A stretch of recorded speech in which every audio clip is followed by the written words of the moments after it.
Most of the time, we think of our resources, we think of what we currently have. We don't think of what we need to run the business we want. Don't just kind of get narrow focused on like, well, this year I'll charge more money, and next year, then I'll charge more money, and then I'll charge more. Like, that's not a business plan. What will it take to run this thing the way that I want to run it? You can look way into the future. You can say, like, in 5 years, I want to be here. What is the resources needed to run that business? Get right in my bag. Why you gonna try to get mad? Everybody wanna keep up. Don't you know I move too fast? I'ma zip right past. Drip all on my swag. Hey everybody, welcome to the Wedding Film School Show. My name is Jared, and before we hop in, I just wanted to remind you, because we always leave this part for the end of the podcast. Did you know that we currently are doing weekly film critiques? It's either Jason, myself, or Bobby, and we go through and we pick probably 4 to 5 different wedding films. A couple weeks ago, we did websites, and it's a great time of learning and hopefully an opportunity for you even to submit your own wedding film or website for us, for the team to critique, as well as everyone else who watches live. We find it's just a great opportunity for the whole community to grow and learn from one another.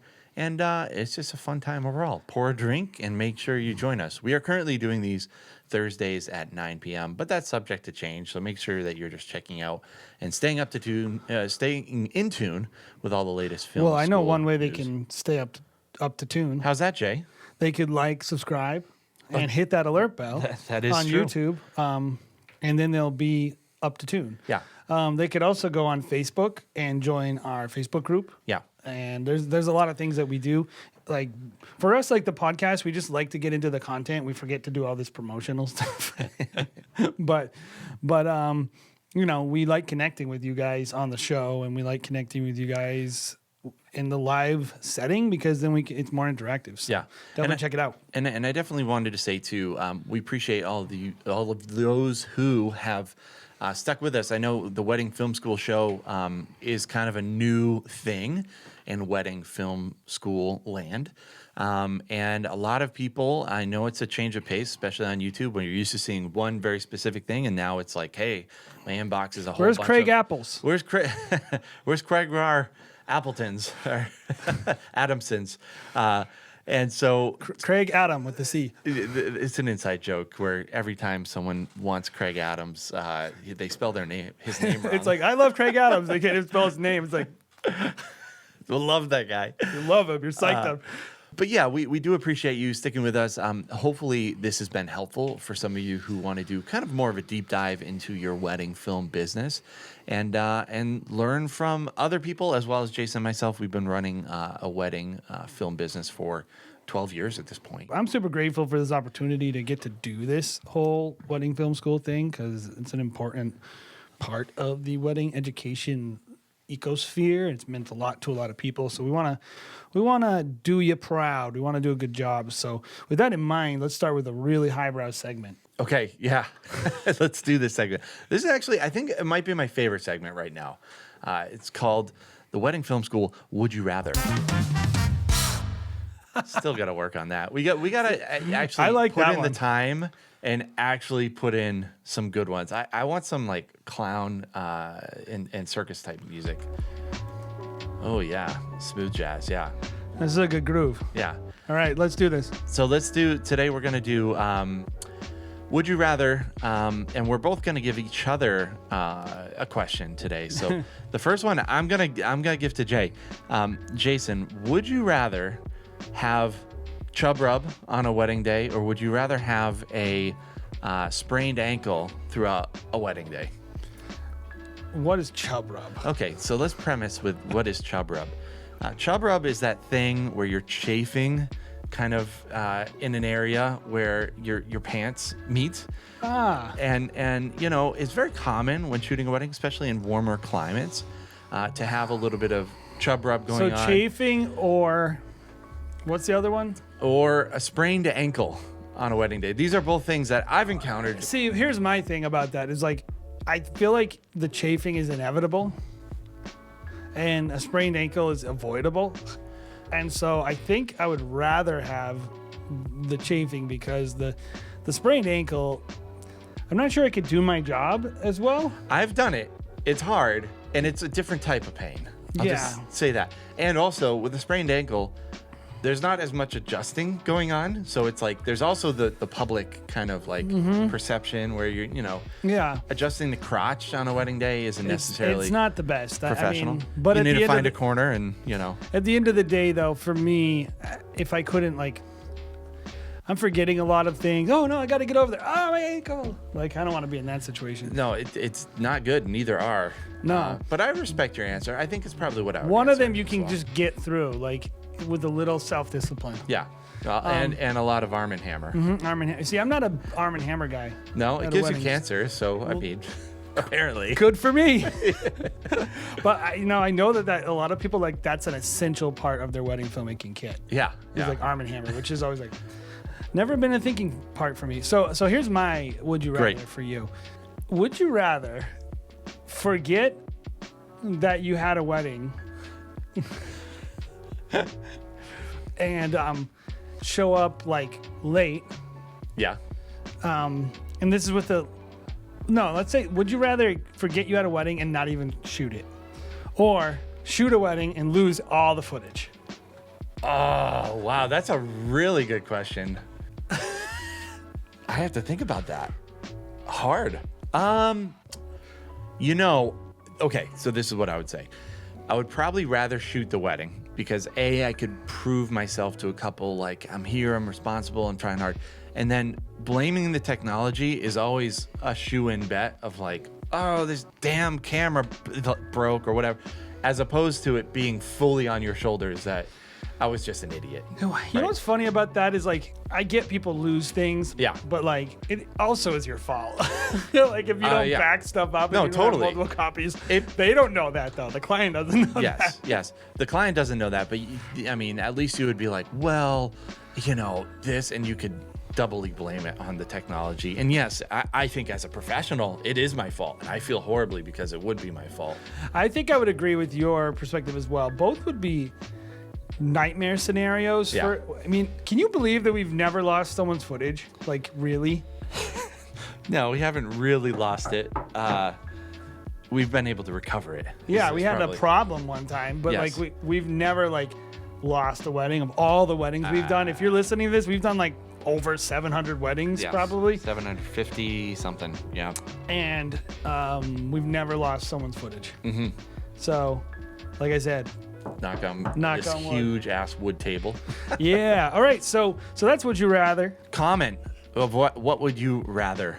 Would you rather in the comment section? Yeah, give us some good would you rathers down there Yeah. because wedding days are. Let's be honest, it's just for traffic. We want to hear your opinion. We just below. really need to just build up our clicks, the YouTube algorithm. Comment wants it. section. Even if you just write I hate you in the comments, Or thumbs down. Someone always, every time we post a new video, someone immediately thumbs downs us. So they don't even watch it. thank you for your thumbs down because the value for YouTube is exactly the same. That's not true. It isn't? No. It is. Its comments are. I thought it was thumbs down or thumbs up gives you No. the same amount of promotion. Maybe that's true. Yeah? I'll look that up, and if you're right, I'll leave it in. And Yeah. if you're wrong, I'll cut it out. Okay. Does your wedding filmmaking business offer live streaming? Maybe you're just looking to get into live streaming. Wherever you find yourself today, one of the most overlooked elements of a successful live stream is securing a rock-solid connection to your final destination. In that case, you should check out the LiveU Solo. The LiveU Solo offers bonded cellular streaming, which combines up to 4 separate internet connections into a single, fully redundant connection. Live stream with confidence to any platform from basically any location. This thing is battery powered, they're plug and play, and they're supported by LiveU's innovative LRT service. The LiveU Solo is perfect for any event videographer that needs an easy, on-the-go, reliable stream. Get one today.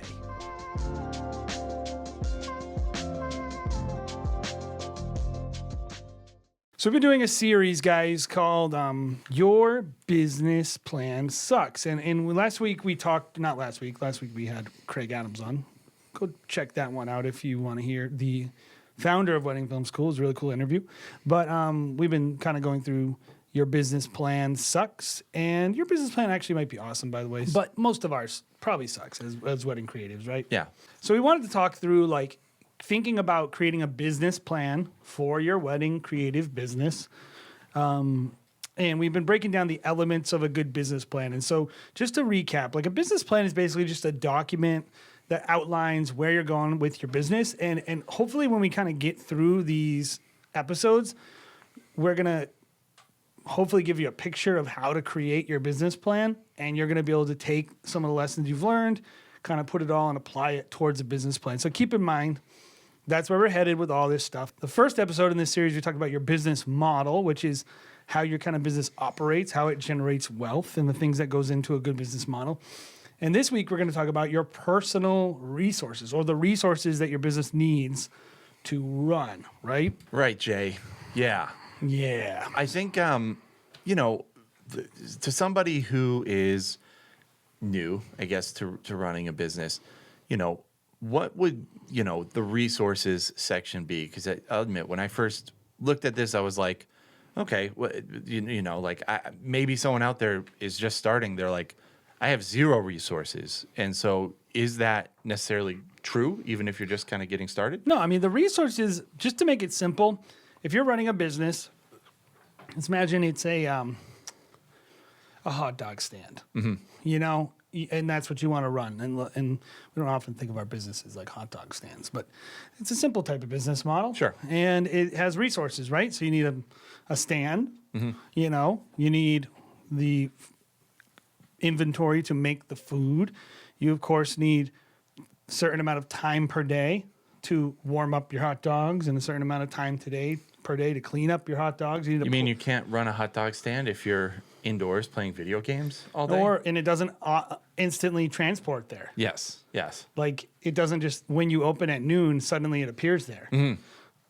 That'd be a sweet business, actually. It would be a sweet business. No, it takes hours to set up and hours to clean. You need a place to put it. You need maybe some relationships in the industry, some suppliers to give you the hot someone dogs in the you city need. council that you're sneaking money to. And you also need too. to make good hot dogs that people want to eat, that people like. And so in terms of a wedding business, right, most of the time we think of our resources. First of all, we think of what we currently have. We don't think of what we need to run the business we want. And I think that's kind of one of the biggest changes we want to make in people's mind is getting wedding professionals to not just look at what they have now and not even just go like, if only I could do, I think there's this one path people go on, which is like, I'm going to start shooting elopements or destination or something glamorous. And there's nothing wrong with that, but because they're perfectly viable forms of business. But I want people to just be thinking, okay, don't just kind of get narrow focused on this year I'll charge more money, and next year, then I'll charge another more money, and then I'll charge more. That's not a business plan. Is every year charge more money. That's good. If you can pull it off, awesome. But think about other things beyond just every year I charge more money. And to think about our businesses the same way you might think of a hot dog stand, which is what will it take to run this thing the way that I want to run it? You can look way into the future. You can say in 5 years, I want to be here, and think what is the business needed to run? What is the resources needed to run that business? Yeah. So we're talking time, money, gear, relationships, and then proof of work. Would you say it's fair to say, that charging more money isn't a business model, but maybe it's a fraction of the business model? Yeah, I think everything is part of your business model. It's not in itself a business plan, by the way, not business model. That's right. It's in your business plan. How much you want to charge should be in your business plan. And because it's important to where you want to be, because it creates the margins that you want and all these things. But it shouldn't just be charge more just because that's what someone on a podcast told you to do. It should be charge more because it's going to help you hit goal X or goal Y. Charging more will allow you to buy a better camera, that will allow you to have a better reel, that will allow you to get in front of a better planner. Or it'll allow you to shoot the amount of weddings you want to shoot, to have the lifestyle you want, or to have the profit margins that you want, or to invest in, God forbid, we actually talk about 401ks and saving money. If you think of it this way, if every year you have to spend 20 grand on gear and every year you need 60 grand to live, you're living hand to mouth. Yeah. If you're making 80 grand, Yep. if you're making, and then if you start making 120 grand, what do you do with that? Do you put Exactly. it back in the business? Do you invest it? What do you do with it? And it's like your business model will help you kind of navigate. There are perils of failure, of course, but it's easier to run a business that's not doing well or growing than it is to run a business that's kind of hit a certain plateau. And a business plan will go like this. Now, when you hit this milestone, this is how you get to this next one. Like, even if you're not totally clear, at least it gives you like some clarity. So we're looking at resources, right? And what I want you to do, if you're listening to this, is we have a little sheet in the description. And if you go to our website, weddingfilm.school/resources. Again, if you're listening, weddingfilm.school/resources. If you go there, I want you to look at this form, and there's a downloadable that goes with this episode, and there's going to be 2-3 pages on it, and one of the sections is going to be a current resources inventory checklist. And what I want you to do is look and just before you listen to the rest of the episode, ideally, because I think it'll be a nice experiment for you, write down the resources that you have. Write down, and this is the resources you have to make your product, right? To make what you want to make. So like the time it takes you and the time you have. Maybe you're like, well, I work part-time, right? So you might say like, okay, I have 10, 12 hours on a Saturday, and then I'm editing 20 hours a week on top of my other 40 hours. That, by the way, good job if you're working that hard, but maybe whatever it is, kind of inventory that. Your money that you're willing to put in, money that you have to put into it. Maybe there's zero. Maybe you're like, oh, I got $5,000 that I'm putting in, and then it's going into my marketing. Who knows? The gear that you have, I have these 2 cameras, blah, blah, blah. The relationships you have that are part of your business, that's part of your resources, the contacts that you have in the industry that help you get work and run your business. And then what is your portfolio like? And this is a little trickier, but I think it's just important to kind of take stock of the quality of a portfolio and what are the strengths and weaknesses of it. Is it showing off the things that you want or not? And kind of just taking stock of that. And so do that. Pause the episode and then come back to us. So I'll give you a minute.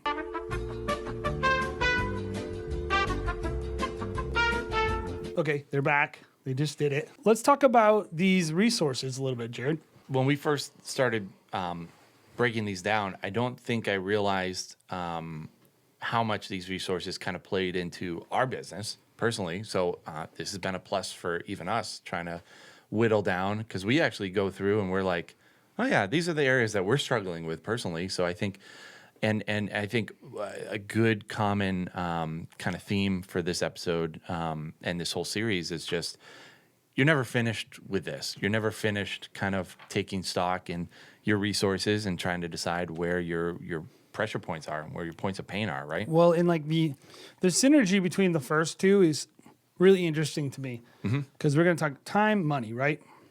Time versus money, time in concert with money, they're like forever entwined, right? It's like if one of your resources that you have, or one of the resources required for your business, is a certain amount of hours that you just don't have, then you're going to have to spend money to get like that time back. If you don't have money, it's going to cost time. And if you don't have time, it's going to cost money. Yeah. I think where a lot of people are when they're at least first starting out, and again, this isn't just for people who are starting out. This is also for people that have been doing their business forever. But when you're first starting out, you're probably part-time, right? You probably have a side job or a full-time job, and you're doing this on the weekends. And it's a lot harder to find time. But it's probably hard to find time no matter who you are. But when you first start out, you're like, hey, I'm going to shoot this wedding on the weekend. When do I have time to edit it? It's like 10 o'clock to midnight, and then I go to bed. So taking stock of the actual hours that you have to be able to, put towards whatever you're going to be creating. Well, and even the hours that are required. Yeah. Because it's like, when you're first starting out, you probably don't even know what that time is. Yeah. How many hours you're going to need to put in. And so when we're thinking about this, I did want to say a lot of this you're going to be guessing, and that's okay. Like at least having a range of what you're aiming for is important. And then of course recalibrating. So like if you go like, oh, I want to spend 20 hours on editing a highlight film, a 5 to 7 minute highlight film. You might find that you could do it much quicker. You might find that you can't do it much quicker. You might find that you're terrible at editing in a quick way and that you're costing yourself money. Yeah. So let's talk about timing, because I like this first thing. The first thing you need to take stock of and evaluate when you're creating your business plan and you're looking at your resources is your time resources. This is not just the time that you have. This is the time that is required to make a profitable business operate. This will take some experience, I think, to get exactly right. Well, it's important for people to do. What is important for people to do is actually take stock of the time it took you on the last project. And this is something I think a lot of creatives don't do. No. Especially when you're first starting out. I saw in a Facebook group the other day, like, I have no idea how much to charge per hour. And again, that's that correlation between time and money. And that's just due to people just don't keep track. It's like whenever you're editing, you're just editing till 1 o'clock in the morning sometimes, and you're just like, oh, tomorrow I'll finish it. Well, they think or of it whatever. as like but it's important to actually be like, well, this actually took me all in all 5 hours. And a lot of us too. I mean, this is how I am, is like, I'm so ADD that I'll work on something and then I'm doing email and then I'm doing this and whatever. And like, I think it's important for you to like work at just actually being focused enough to be able to keep track of what this timing looks like. One of the things that I like to do when it comes to this is just spot evaluation. I don't track everything, but every once in a while, track it. Just take a few sample sizes throughout your year, and just kind of like, oh, that was an average wedding, so this wedding I'm gonna track it. Maybe like 20% of your weddings that you're editing, you're tracking. And as long as like I'm not wildly diverting or changing how I'm doing things just to hit my timer, like you probably will end up doing it very similar. Like with our guys, I have a time I'm looking for. I don't look at every one of their weddings. I kind of just average it out. I look at 10, 12 weddings and go like, yeah, we're pretty close to where we want to be. And then we have this discussion every year. We're like, what can we do to be faster? We picked our song. Because a lot of things with time is like, when you do something can be just as important as how long it takes to do something. So like for us, we're seasonal, right? Right.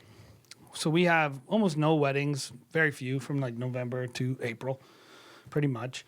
I have a lot of time to, for instance, choose songs for my wedding films for the upcoming season. At least from like a create playlists and do selects and stuff. That time is during the wedding season when I'm editing and I have a deadline is very poorly spent doing that. So something that's a good investment of your time in certain parts of your year might be a bad investment of your time. All things are not always equal, right? When you have a deadline pressing on you. So I think this is an interesting one because time is not an infinite resource, right? People think of it as like a thing that they have infinite of.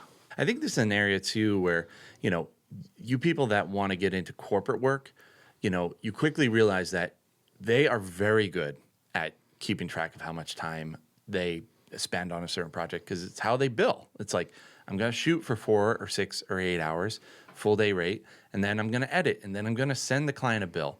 It's different in the wedding industry where you're essentially billing them up front, and then the rest of the time you can just be as efficient or lazy as you want to be, and you determine what your hourly rate is there. Yeah. So, it's if you want to get into corporate work, get good at keeping track of how much time you're spending on these things because it will translate in that field and in that world. I would say to everyone, the time resources that you have and the time resources that you think it will cost you probably aren't going to match up right away. This will take some calibration and figuring it out. But I do want you to think about your time as money. I know it's an old cliche, time is money, but it really is. And like, if you are spending, I always do this with someone. They go, how much should I charge for this? And I go, okay, how much time does it take you to do? Okay, well, how many hours do you have to sell? I need 2 hours a week or 1 hour, 30 minutes or whatever it is per wedding I book to sell that wedding. Then I need 10 hours to shoot the wedding. Then I need 20 hours to edit the wedding. Take that number, divide it by how much you charged the client, And if you really want to get detailed, add in all your cost as well. That's how much you should be charging per hour. And when you are slower than that, you are making less per hour because you are able to produce less time or less money with the time you have. And that's really all the equation is. How much money can I produce with the time I'm going to put into this business every week? If you have 30 hours to put into your business and you could make twice as much money if you just changed a few of your habits or outsourced, you're just leaving money on the table. And so time will help you get there. And so most creatives are bleeding money because they have poor time management. Yeah. I really think that. So goes the endless tale of creatives. All of us. all of us. And, you know, for us, we oftentimes don't have time. So the next one is really critical for us, which is what are the financial resources, the money factor that I think is one of the resources you need to look at when you are creating your business plan. It's a very important resource. Why do you think in some business models that are set up, the business plan is like, okay, this is the capital needed to start this thing up. Like, that's how normal like businesses run. They look and they create capital, they raise capital, they work with. And in wedding filmmaking, we don't think about money hardly at all. It's not making money. We just want to make money, but yeah. But as far as like investing upfront, how much does it cost? How much do I need to spend to run this business? Sure. Yeah. Well, I think it just comes down to a lot of people getting into it aren't business minded. They are thinking about their creative, avenues first and foremost. And so that's why we got into the business. We want cool cameras and we want to create cool art with our cool cameras. And therefore we got into it and we were just like, let's just max out our credit cards and get into it. That was the first step that we took. Great business model for us. Yeah. Well, it worked out. So I would say it can work, but probably not the most ideal. Let me tell you actually what I actually did, just so people know. Because it's funny, now I'm thinking about it, I'm like, we did do this with money. I said, how much money do I need to make to pay this off? Sure. Because the truth was, I looked at it and said, like, oh, this is a lot of money, right? Do I want to take this risk on a credit card? And I'm not recommending everyone gets a credit card, but I did think about the money, and I said, all I got to do is book like 3 jobs. Yep. And then I can, and then sell it if it doesn't work, and I just pay off the debt. And so like, I'm giving myself the financial startup capital to run this business and get it going. If you're starting up, that is more of a meaningful story. If you're already operating a business, maybe not. But it is interesting. It's like we often don't think about that. For people who are running their business, do you think a lot of wedding creatives really think about the need to infuse the business with cash on a regular basis? It's hard for me to say because we don't run our business that way. I think it's different for somebody who is running their business as a solo operator. It's like, oh, I made $30,000 more this year. Now I'm going to buy a car. Or for me personally, that's what it always kind of seems like. Pay off my mortgage more or something. But yeah, and it's like I'm going to take it to my personal, account. And I was having a conversation with someone the other day about this because I think it is kind of interesting because, having money in the bank account, the business bank account, just to have it there, I think is kind of useless. Like to just have it there as like I would say you should have a plan for what that money is going to be. Coronavirus being one of them.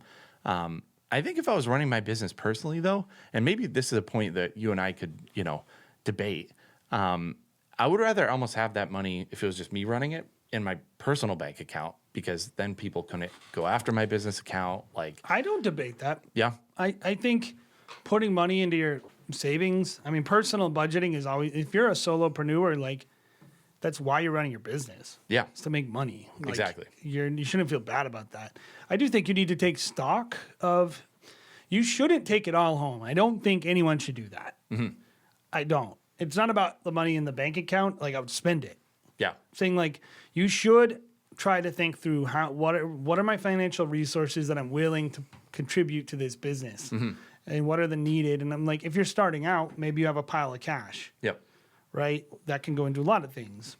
Getting a space, maybe you need an office, maybe you need marketing, maybe you need more cameras. Yep. You know, and then if you're running it, it's like, okay, what are the things every year I break a lens, every year I do like, Yep. you have to be considering, I mean, we're going to talk in another episode about budgeting.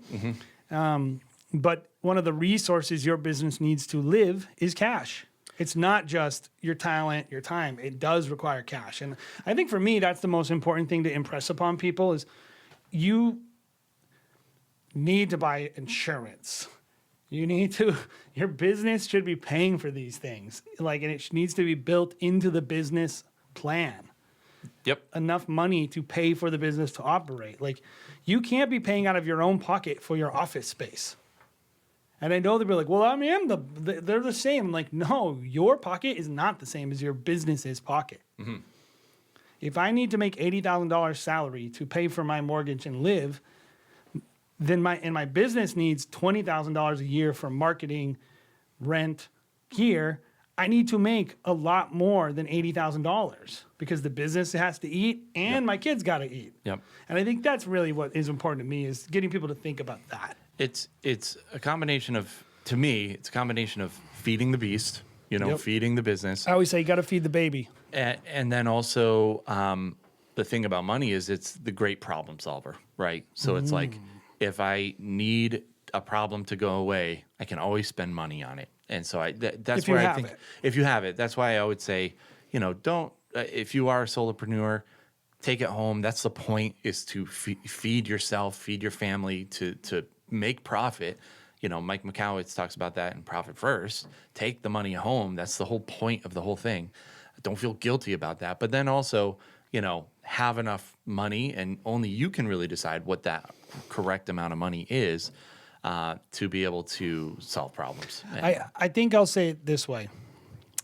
If you're new and you're starting out, being conservative is probably the way to go financially. Basically, you want to spend as little as possible to run your business. I don't think that's what that is. We can debate, but I think little as possible is pretty much what you want to do when you're starting out. And we'll dive in a little bit more as to how much, or maybe ratios in a previous. Yeah, we'll have an episode later about budgeting. A little later on. But I will say, for those of you that are listening and you're creating a business plan off of a business that's operating, you are probably, and you're hitting a wall. If you're hitting a wall, you probably are hitting the time money wall, where your time can no longer, you're out of time to produce money. So you need to start spending money to produce time. And that is going to change the financial resources required in your business, which, if we want to talk about raising prices, that's when you start going, I have to raise prices. I have to raise prices to produce the income needed to buy myself more time.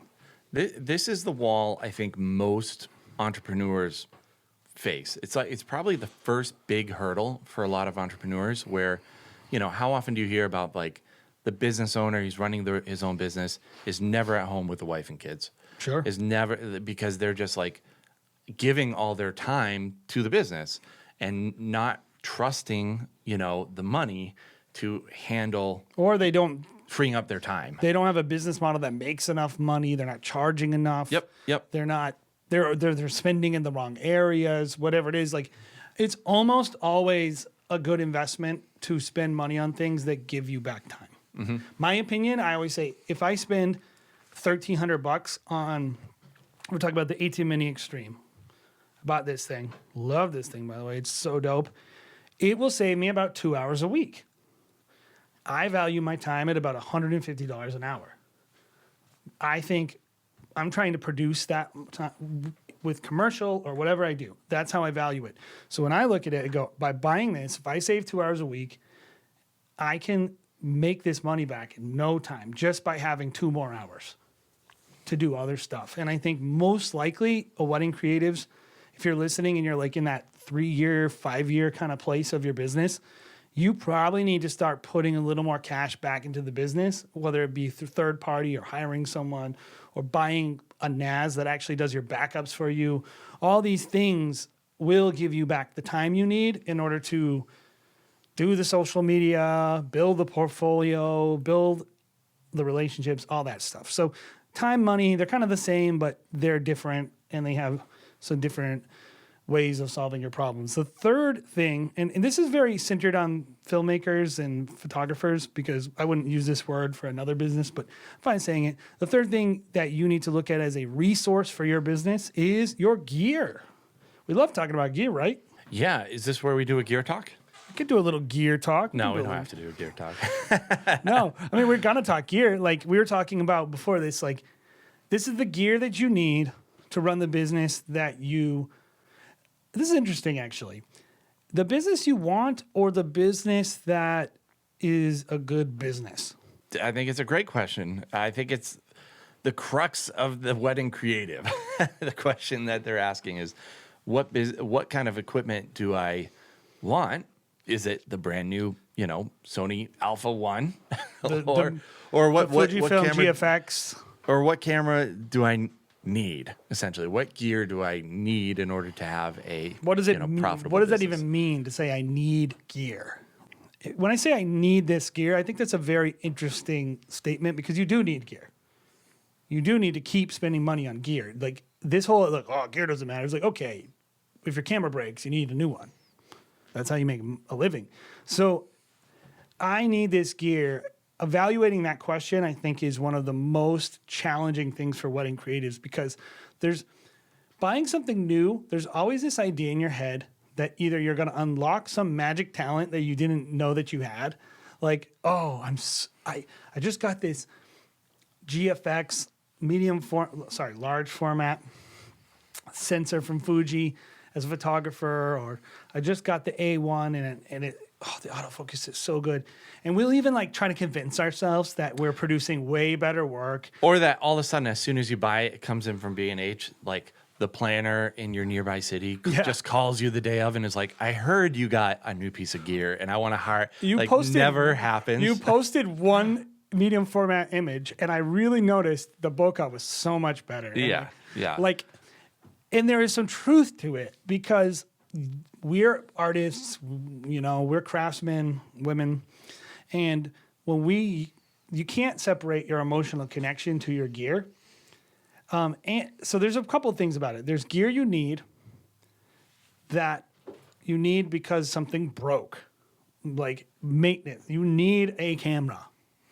You can't not have a camera, and eventually all your cameras will break or stop working or need to be replaced. There's that kind of gear.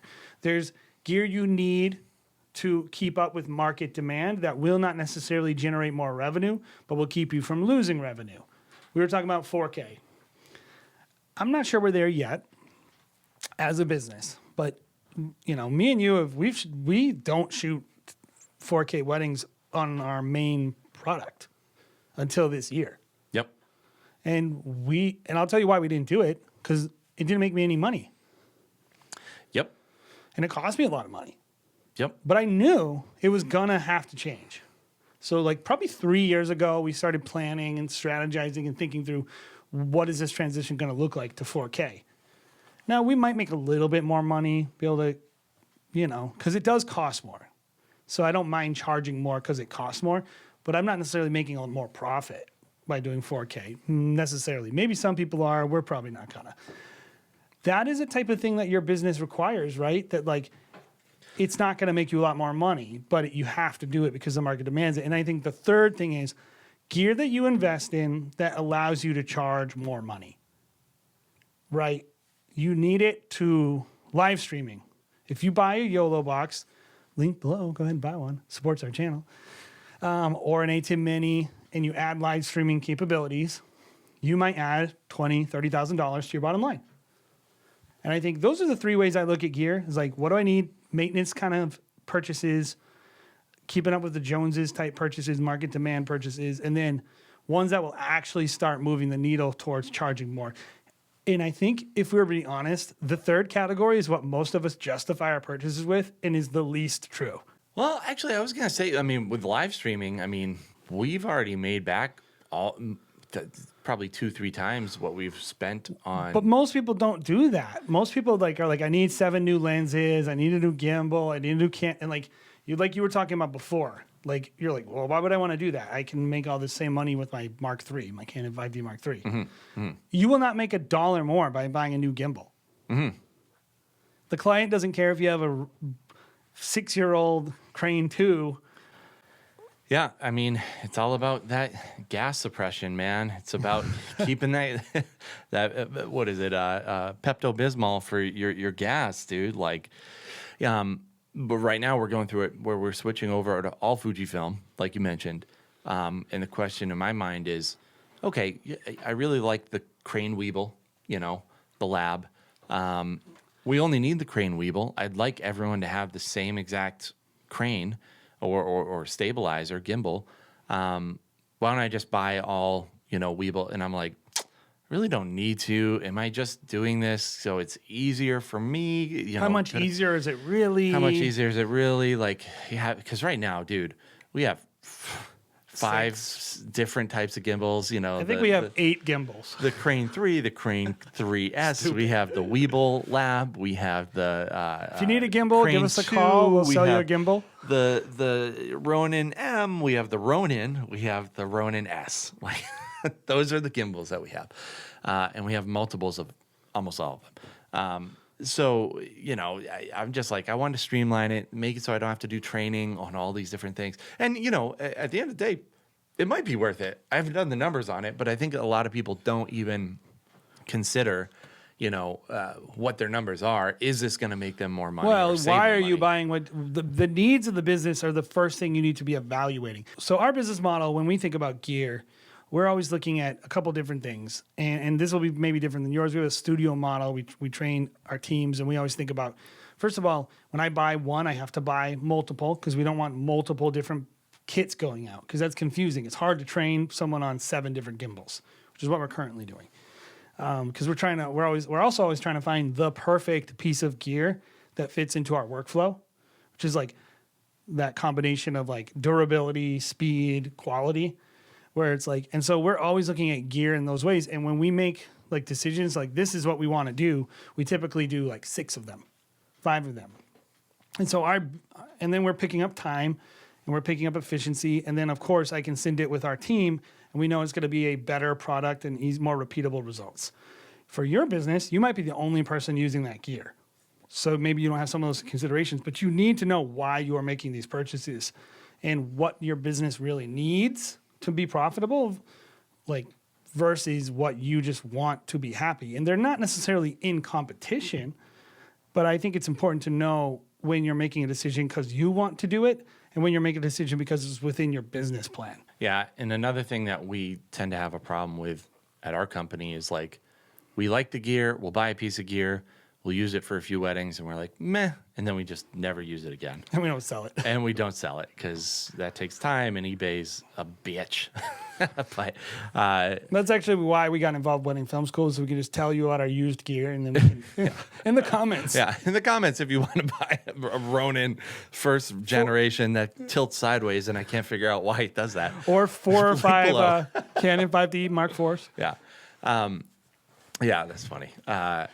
Yeah, but also, is it gear that you're gonna pick up and just actually not use and avoiding that trap essentially? Totally. So. And you don't always know, but I think just evaluating what does my business the most important part. Yeah. really need Yep. in order to operate and be a real business. And I think it's okay to look long term here. Like we were talking and debating the 4K versus 1080 thing. If you were starting a business now and you bought a bunch of used 1080 cameras, you could make a lot of money. Yeah. Yeah. It's like, so, it's hard for me to say what everyone should be doing. That's a great point is value. And this will be hard. Again, this is hard. If you're just starting out, all this is hard because you don't know. There's so many variables like you just don't have information on. Like if you're first starting out, I'd make an argument that, hey, pick up some Canon Mark IIIs for like $500, find them online, and then, you can make wedding films this summer. You can go out and shoot something that's great. And then honestly, if you're buying them for $500 now, you could probably buy them for $500 or sell them for $500 and just, break even on your gear and then make money with it in the meantime. Like I would make an argument as a mentor to somebody. That's maybe what a lot of people should do because then you're spending $1,000 on 2 cameras and as opposed to, $3,000, you're saving yourself $2,000. That'd be an argument. Whereas if you do buy new gear, that's going to depreciate over time. And so if you sell it in the fall, so there's a lot of things. The thing I'll tell someone with gear is systems matter. So like if you're like, I want to be on the A7S III. Well, okay, maybe you don't get an A7S III, but at least get buy something where the lenses will match. That will help your business model. Is like if you buy an older Sony, something where you can use the E-mount lenses that you buy for the old thing, and then when you upgrade your body, you just switch them over. I think that thinking through that. Yeah, this is probably where Jason and I will be the wedding film dads and just be like, you know what, son or daughter, do you really need that? Sometimes you just have to, bite the bullet and deal with it for a little bit until you can get what you want and afford that car or video game or whatever it might be. Like, just save money. Save money. We'll be a little bit boring and just tell you to save money to freaking deal with it. And this is, you'll never hear this conversation anywhere else in the wedding film industry where we're just talking about looking at gear from this perspective, right? Where it's like, no, we're not going to say just go out and buy the brand new camera that just came out. That's awesome. That looks great. Until you're in a position to really do that. Until you're in a position where if you're at the top of the market, if you're Alex Douglas, if you're Henry Martins or any, Lindsay Conklin at the top of their market, maybe you do need to do that. Maybe you do. Maybe it's life and death. I would even argue up there, your clients probably don't know. They like the work that you did in the past. I would tend to think there is a place in your business. Like, this changes a lot, is what I'm saying. Yes. This changes a lot. There's a place in your business where there's an ebb and flow to this, but you do need to be considering, what do I need? And some of it could be as simple as 3 cameras. Sure. I need 3 cameras because I want to do a 3-camera ceremony. Okay, if that's where you're at and that's all you know, great. You have a lot of options, actually. Mm-hmm. Yep. If you're like, it's okay to say, I literally only need 3 cameras and it doesn't matter what they are. Most of us will get more fine-tuned, but we're not telling you need to decide, like, in your business plan is not be a Sony shooter. It doesn't, it's like, it's more about like, I need to deliver a 4K film. I need 3 camera bodies. I need an A cam and two matching BC cams. Like something like that is probably more what you're trying to get at. I need 2 long lenses, 1 short lens. I need to get like more like thinking through categorically what you need, and then trying to figure out what cameras fit that system. Because probably that won't change a lot over the years. You'll just have more money to buy better stuff. Yeah. Anyway. Well, if you decide to do associates, and bring on teams, like, that does change a little bit, but at least you know what your model is. And I'll say this, you'll regret saying I have to have all Sony A1s if you want to have to add another team and you have to spend $18,000 on camera bodies to get the same product. Yep. So anyway, I think the next one is relationships. The next thing you need to be looking at with your resources is, what is your inventory of relationships? And what are the ones needed to run the business you want? So like, what are the key contacts that a wedding filmmaking and photography business needs to be successful? And I think there's a thing here, which is there are always gaps in our knowledge with this. The more, as you start pursuing, like, okay, the next thing I want to do as a business, you're going to find out, like, I have no idea how to book a wedding at Pelican Hill. I don't know that person. Mm-hmm. Different markets too. Some markets are very planner based. Some markets are very venue based. All these things, but like, what are the relationships you need to book it? And I will say this, like, if you're looking and you're going, well, I want to do this, I don't know how to do it, I don't know the relationships. I think one of the biggest things people starting out is they don't know how the industry works. They don't know who the power players are. They don't know I always say, like, the food chain. Like at the watering hole, who drinks first, who's downwind of the other person in the wedding filmmaking world. They don't know all those rules. And so, like, one of the things you might want to do is, when you're looking at this, look at what the types of work you want to do, the type of places you want to work, and then start researching and figuring out, like, say there's a photographer or a filmmaker that works at a place a lot. Just ask them, like, how did you get that gig? Like, it's okay to do a little research here to start creating the idea, and it doesn't have to be that specific. It could just be like planners and venues. But it could be if your business model is like luxury planners, luxury venues, you might need certain contacts. There's a lot of copy and paste from our last episode about your business model sucks. We're talking about customers, talking about like these people will often be your planners, your photographers, the people that you work with that will refer you, like obviously relationships there. But I would also add one to this relationship part that I think is really valuable, and that's the role of a mentor. So to your point about not knowing what you should know, a mentor will know what you should know. So going out there and actively finding someone, I just had an email this week from a person that was like, I want you to mentor me. I live in the town over next to you. I started a business. It sucked. We had a lot of problems, and I just realized that I need help. I was like, great. I can help you with that. If you want a mentor, by the way, we have mentorship on our website. Oh, wow. What a shameless plug, Jay. You shameless plug whore. Well, I mean, honestly, like I love helping people in this area. Me too. This is something I really enjoy, and I think you're gonna find, like, if you're new starting out, that actually a lot of us who have been in the industry a long time really enjoy helping people. Mm-hmm. So, I have a story, and honestly, I didn't even realize I was being mentored for the company that we would create at the time.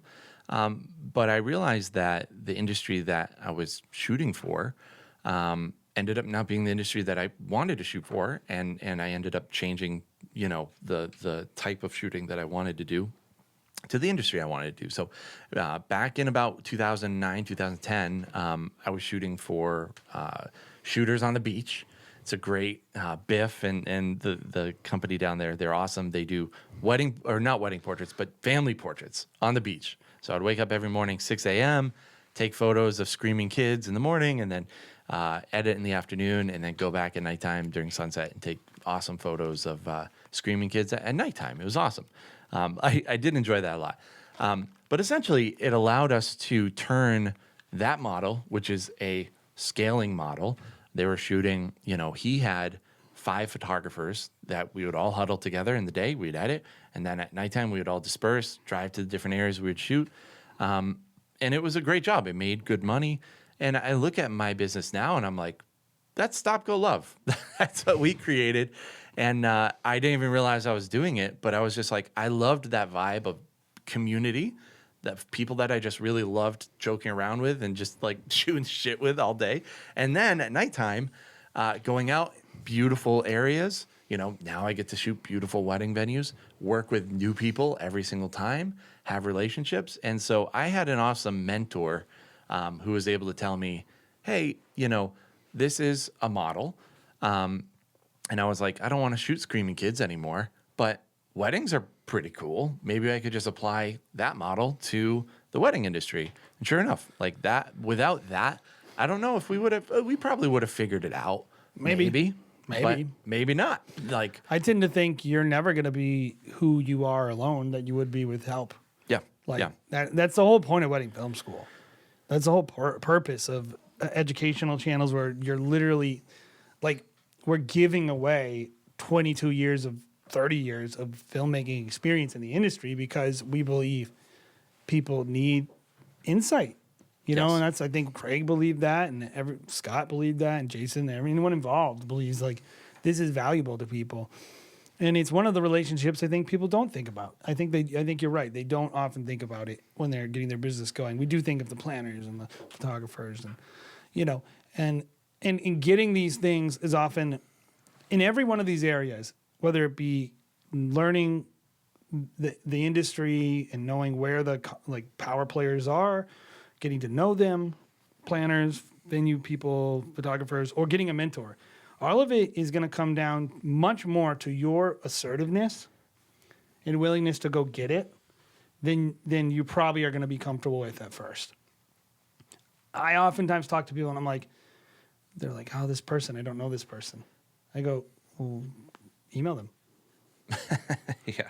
We'll call them.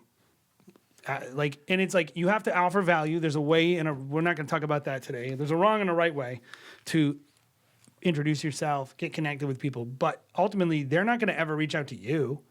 Like if you want to be mentored by me and you're like, I want to run a scale business, I'm not going to email you and say like, I randomly was thinking about a random email address and I typed it in and then I just decided I want to help you. No, I'm going to be waiting for someone to call me and say, I want what you got. I want you to help me.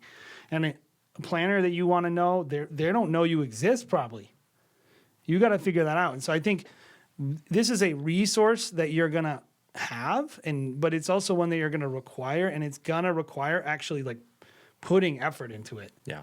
And I would just add, this is kind of off topic, but in regards to having a mentor is like people's BS meter is pretty accurate. Like just be yourself. Like if you are a person and you're like, I want to work with a very specific planner and, you know, they are doing $1 million weddings and you're just getting into the wedding industry, I would probably wait on that one personally. But like there's a lot of planners out there that if you're just like, hey, I'm just getting started, this is some of my work, you know, let them decide if they like it or not. And say, hey, I want to do this type of wedding. I noticed that your style is like this. If you're ever doing like a stylized shoot, or if you ever need someone to film, you know, a video for your website, I would love to be a person that can do that for you. And just reaching out. And a lot of times just reaching out to a lot of people is more beneficial to reaching out to just one person. You need to kiss many frogs. That's right. That's right. But relationship I've building, kissed many and none have turned into the prince anything. or princess. The relationships that you're going to need, they are ladders that you have to climb. Yes. And like if you want a second shoot and you want to learn to shoot light and airy, don't email Jose Villa. You know, he's going to not respond to you. And you're going to be discouraged very quickly. Yeah. No, go with people who are accessible. Yep. You know, and I mean, whatever. I'm not going to stop you from shooting for the moon. Maybe you do email Jose Villa, but at the end, but don't be expecting that to be the thing that works. Like, if this is your first year in operation, like Jared said, I don't think you're going to have much luck emailing the most expensive planner in your city, because they don't need to work with you. They can work with all these great people. So it's like you work with people who need people. That is like the most important contact, is someone who needs you. Yes, that's very true. Find someone who needs you, Yep. and then meet a need for them. Just like when we talked about our business model. Who is my customer segment and what needs am I fulfilling? I don't fulfill a need for a planner who can call any filmmaker in America. They don't need me. Mm-hmm. But the planner who's starting out, who's up and coming, who doesn't maybe have all the contacts, but they have a lot of weddings, they need you. Yeah. They'll be helpful. And so, this is probably a little bit of a hybrid between the two, but sometimes you have to pay for these relationships. maybe not with money, but definitely with time. Definitely with time, sometimes with money, and if that means going to engage, like we're doing in, you know, December of 2021, you guys should come. Or just buying someone a freaking fruitcake or whatever it might be online and sending it to them and saying, hey, I saw on your Instagram post that you love these. You know, here's a lemon meringue, whatever. Like, I would love the opportunity to work with you, whatever it might be. So, a little bit of a hybrid. Yeah. So Resources. the last thing I think, and this is where a lot of people, like, maybe you have a lot of clarity, maybe you don't have a lot of clarity, but I think a lot of creatives, this is the thing I feel like they do know, which is their portfolio, the proof of work. You must, that is one of your resources, and you have to take stock of it. And if you don't have it, You gotta then get it. you got to get it quick. You got to get Otherwise, it. no one will hire you. This is what I will say. Remember, rewind back to the hot dog stand.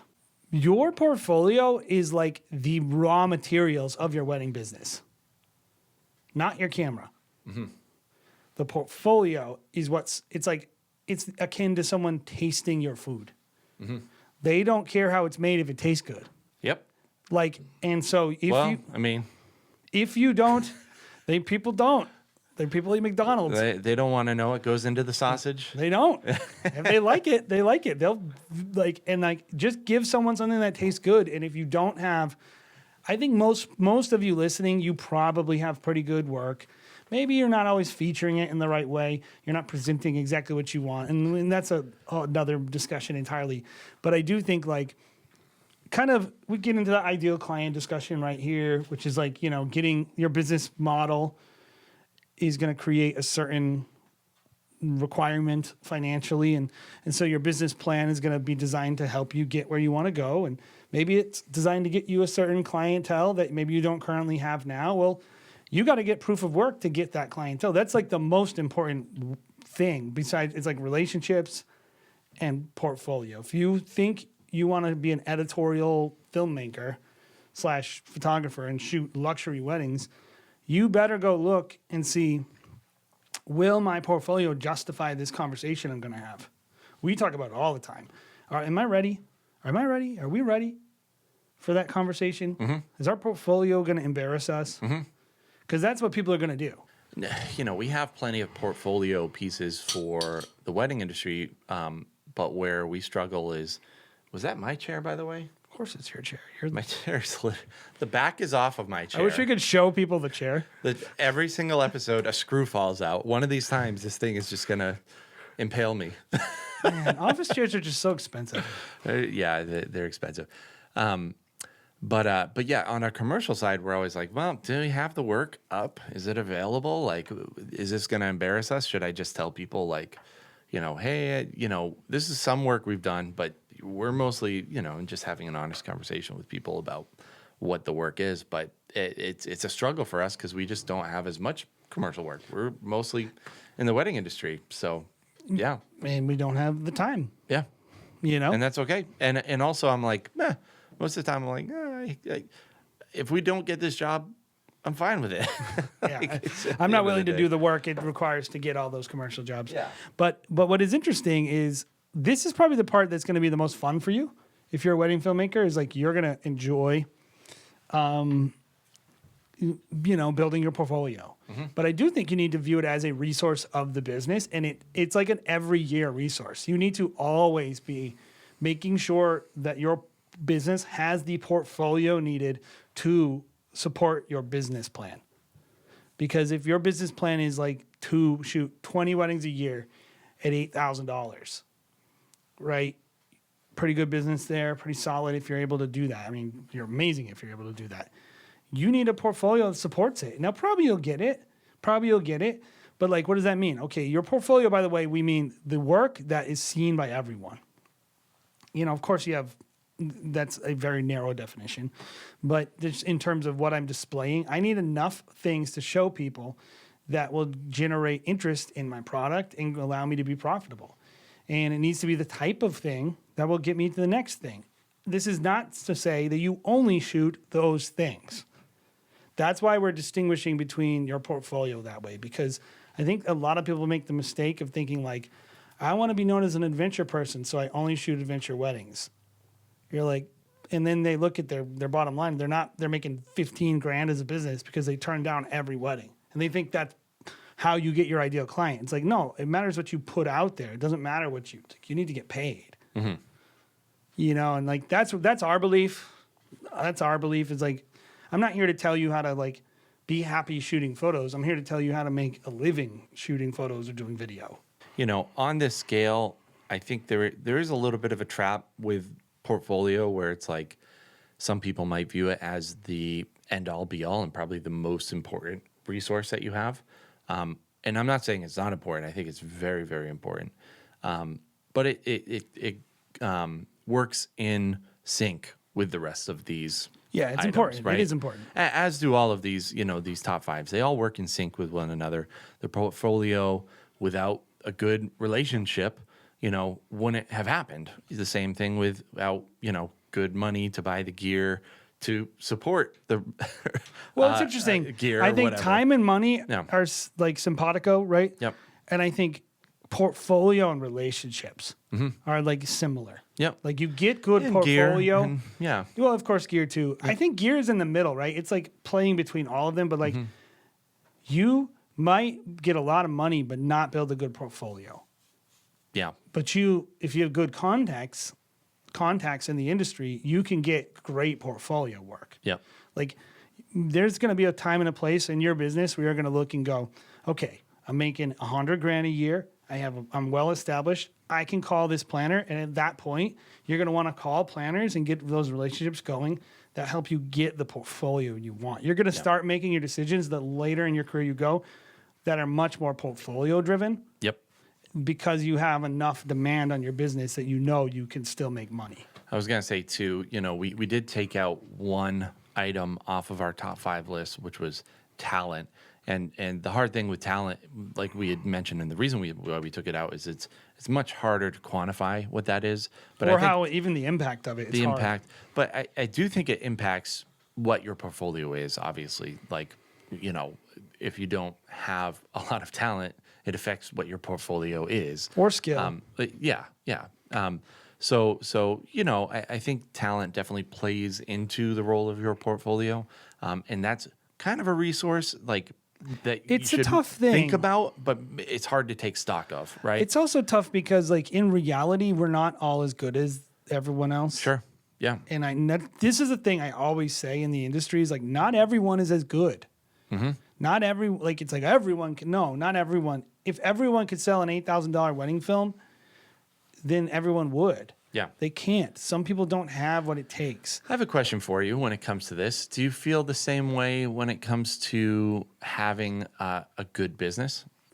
Yes and no. If by good business you mean as good as it can be, better, no. Everyone can have a good to better business. There are some core competencies required. So I guess not everyone can have the same business, but I think everyone can run a business. Not everyone can run a wedding film business, but you could run some business. I think everyone can do something that is successful, and they can use these principles to be successful. Yeah. Not everyone can be as successful as everyone else. And I think that's just important to get through your head early in your career is who am I competing with? I'm competing with myself. I'm not competing with the best person in my industry. Yeah, that's a good point. It's not because when I say not everyone is as good, not everyone is as talented, I'm not trying to discourage you. I'm trying to get you to take that off the table of competition in your head. You're not competing with anyone else but yourself. Yep. So you're trying to have the best business for you. I think there's a certain thought that, as soon as I become Alex Douglas, then I'll have a successful business. And we're saying you probably can never be Alex Douglas. Alex Douglas is Alex Douglas. He is just top tier talent. There's a lot of people that will never be able to reach that level of just pure talent. And how could they? People's backgrounds are different. People's interests are different. I went to film school. But then also, did you go to film school? But then also, on the same accord, Alex Douglas probably could never become the Grant Cardone of wedding films. He could never become the person that is just making a ton of money because he's just not built for it. He's not interested in it. He couldn't be the Jared Haskell because he wouldn't want to sell 120. Yeah. You're not trying to be anyone else. What we're talking about is there are foundational things that are successful or not. Yep. Right. Running out of money, having money. Being bookable by the person who you can delight versus not being bookable.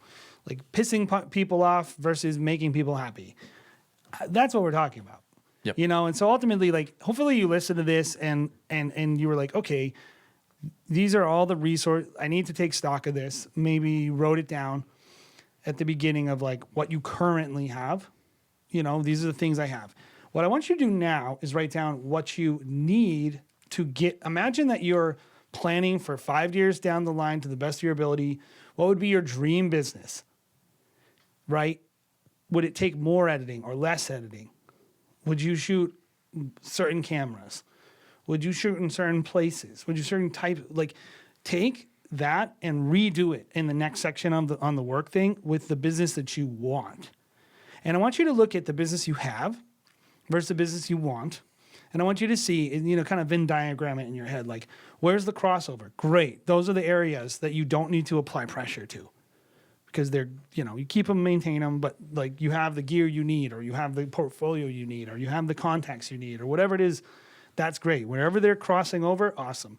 But wherever they're not, where you're looking at the business you have and the business you want, and you're seeing something's lacking from the business you have, you need to take it over, and that's what you need to do work on right now to start getting where you want to get with your, either adding the resource, hiring a person, changing your prices to get the money, buying the camera, creating the contacts, whatever it is. That's what I want you to look at doing if you're listening to this. I might do it myself, actually, because I think we have goals in our own business, and I don't think we do this enough. I think it's a good, even annual kind of thing to go through and check yourself because, especially this time where you might be a little bit slower. So hopefully, guys, hopefully this was somewhat helpful. Again, the whole reason why we're doing this is really just take account. To become rich. Well, yeah, richer maybe. For us to become rich. So give us a super sticker down there. Oh, $2. Yeah.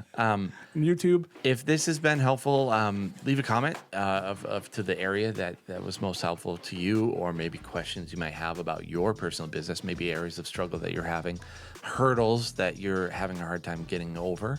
A lot of us, I think, find areas in our business that we just end up plateauing on and we can't figure out just how to get through them or get over them. Coronavirus was definitely no help this last year. But also, guys, make sure that you are checking out the Facebook group. We have a very active Facebook group where we discuss these things.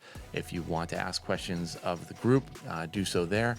Also, do all the YouTube things, give us a thumbs up, subscribe. It really goes a long way in getting this kind of message out to other wedding filmmakers. And that's kind of the point of Wedding Film School is, helping people have more successful businesses. Jay and I always say it, like only 50% of the brides out there are getting a wedding film. We think that number should be closer to 90%. And that's the goal is everyone eats. Everyone does a lot better when we all are running more successful businesses. So thank you for listening to this episode of the Wedding Film School show, guys. We love y'all. We'll see you next week.